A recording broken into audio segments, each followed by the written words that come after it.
We have some big moves being made here on the world stage, this time between Venezuela and Russia. And as I stated before, Venezuela is key when it comes to the Americas and what is going to happen here in terms of global war here on this world stage. And I've also talked about the chaos that has been kicked up by design in the streets of Venezuela throughout the past few years, or for quite some time. These agents of deception have been working inside the country just like they do any country that they want to bring down. They try to stir up and pay people on the ground to get into these factions that will rise up against the opposition or whoever they want out of power, so they can then come in and put their chosen puppet into position. This is how it works globally. And time again, we have witnessed the war machine go in and topple different countries, different leaders, and install who they want.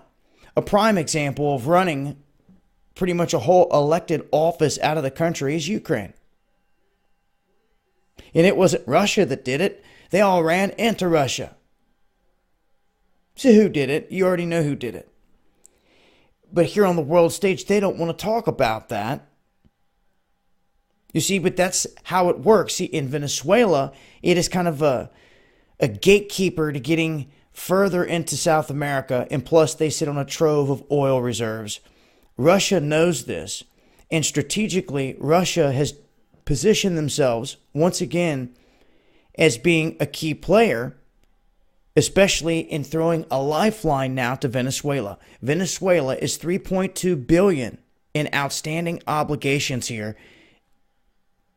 on the brink of total default, and Russia has basically just engineered a 10-year plan of loans for them, meaning that they don't have to give them any money really for the first 6 years. There's minimal payments over the first 6 years, which means Russia is expecting to get a bulk of its money 6 years from now, after 6 years from now, from Venezuela. You're talking $3.15 billion.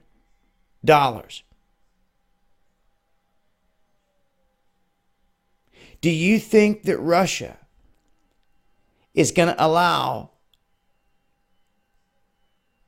individuals that are in power in this country to fall or go away owing them $3.15 billion?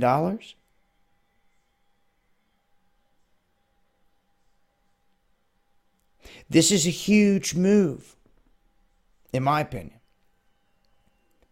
Venezuela done followed suit and jumped on board with China and with Russia to trade in not the U.S. petrodollar anymore, but in the Chinese currency.